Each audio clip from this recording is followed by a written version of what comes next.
Spirituality, religion, has become the greatest Achilles heel and the greatest weapon our oppressors use against us to keep us down. I'm spiritual. We must learn spirituality. What is that exactly? What do you mean by that? You have the word spirit. And in the English language, spirit means it's the essence of a dead person. Then you have the other end. I'm not no English major, but I'm going to the other end of it. What do you call the other end of this word? Anyway, it's rooted in the word ritual. Spirituality, ritual of the spirit, or worship of the dead, because spirit is the essence of a dead person. So we have become obsessed with the worship of the dead. Oh, I love Malcolm X. Well, Malcolm X is deceased. When Malcolm X was alive, y'all gave him hell. There was no real love for Malcolm X. I love Marcus Garvey. Marcus Garvey is now deceased. And when Marcus Garvey was living, you didn't care too much about him. Oh, I love Martin Luther King, deceased. We love dead people. Oh, please. I love me some Jesus. Last time I remember, Jesus is deceased.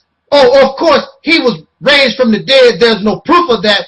But we do know that, according to the scriptures, he did die. So he still fits in that deceased category, because we love. Oh, we love. And we love. And we grovel and we spit and we jump for joy over dead people. But we give living people pure D hell. But see, in order to worship the dead person, the mistake that you're making is that you have no respect for the living. Because spirit is the essence of a dead person, but you cannot have no spirit till something dies first. You can't get a spirit till something dies. And death is something that is unknown, so we have a fear of the unknown. And this is childish behavior. This is infantile behavior. It's a grown-up version of the boogeyman. Because the boogeyman, when you tell the story of a boogeyman, it's something that you don't know exactly what it is. It comes to us in the dark, and we are afraid. And you tell, when you was a child, you tell your mother and father, oh, please, don't let the boogeyman get me. And you say little prayers, please, boogeyman, don't get me. And when you get grown, you do the same thing. And you ask Jesus, and you ask Muhammad, and you ask all these beings or whatever that you worship, please don't punish me. Please don't let the boogeyman get me. See, that's what it's all about. It's childish behavior. It's infantile behavior. You have no respect for the living. But you give all your soul to the dead. So a person has to die.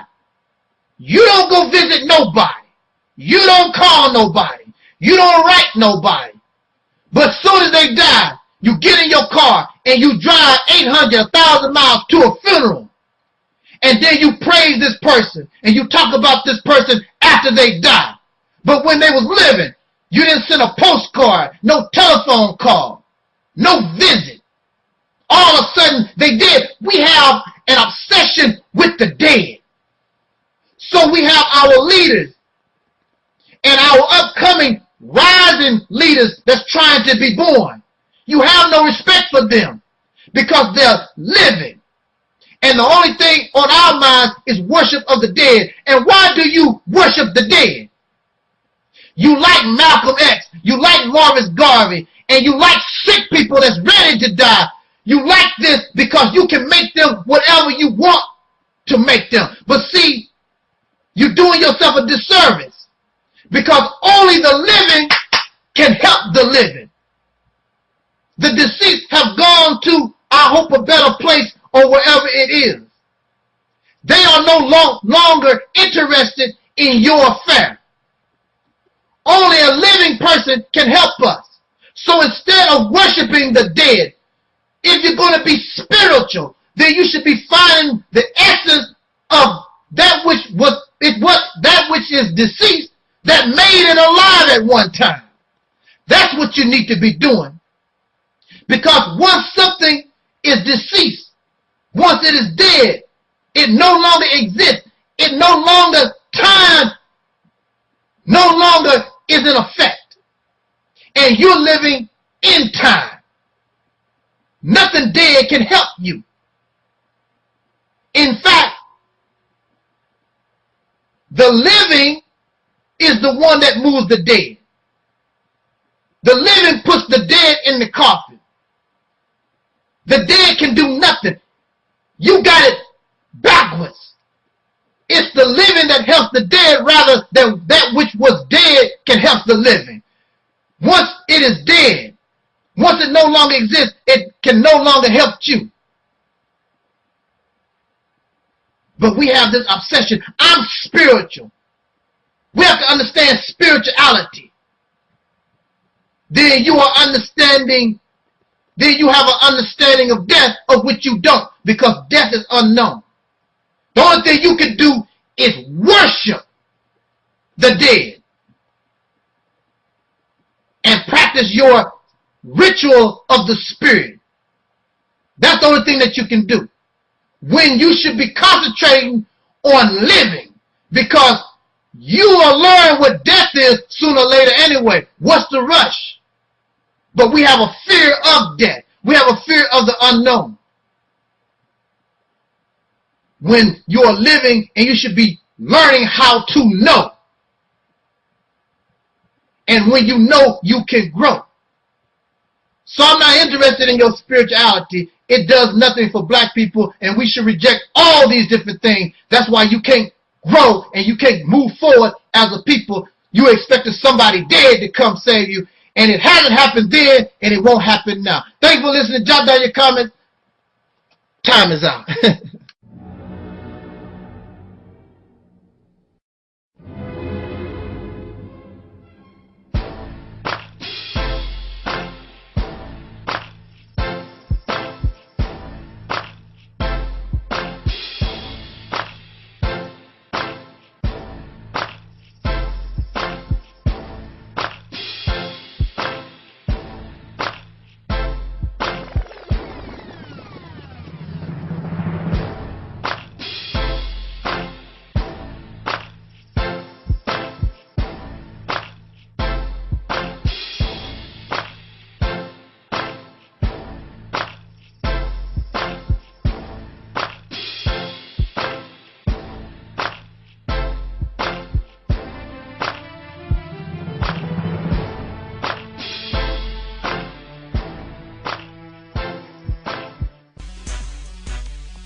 I guess that's all well and good.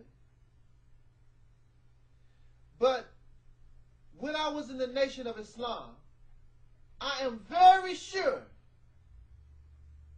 that I was taught, and we made mockery of Christians because they believe in Jesus. One of the main reasons why we laughed at Christians was because this Jesus was a dead man. What can a dead man do for you? We asked the Christians. But now this is 2010 and all over this nation, Muslims saying their prayers, black Muslims. I thank Allah for the Honorable Elijah Muhammad, and we pray to Master Farad Muhammad and Elijah. To my knowledge, these men are no longer among us. They now are in the realm of the dead, just like we said about Jesus. Now, how come? I want to ask a question. Why is it mockery? Why do we laugh in that Christians can worship a man that has been out of our midst, who you say is dead for 2,000 years, and even though Elijah Muhammad has not been dead for 2,000 years, even though Master Farad Muhammad has not been dead or deceased for 2,000 years, why is it all right for us or you? You know, I don't know what it is. We love to worship dead folks. Jesus is dead, if he even existed to begin with. Prophet Muhammad, peace be unto him, and again, we really don't know if he existed to begin with, but he is dead. Elijah Muhammad is dead. Master Farad Muhammad is dead. Malcolm X is dead. Martin Luther King is dead. Medgar Evers is dead. Dead. All these people y'all admire and love, they dead. And when they were among us, when they were alive, flesh and blood, look how they was treated.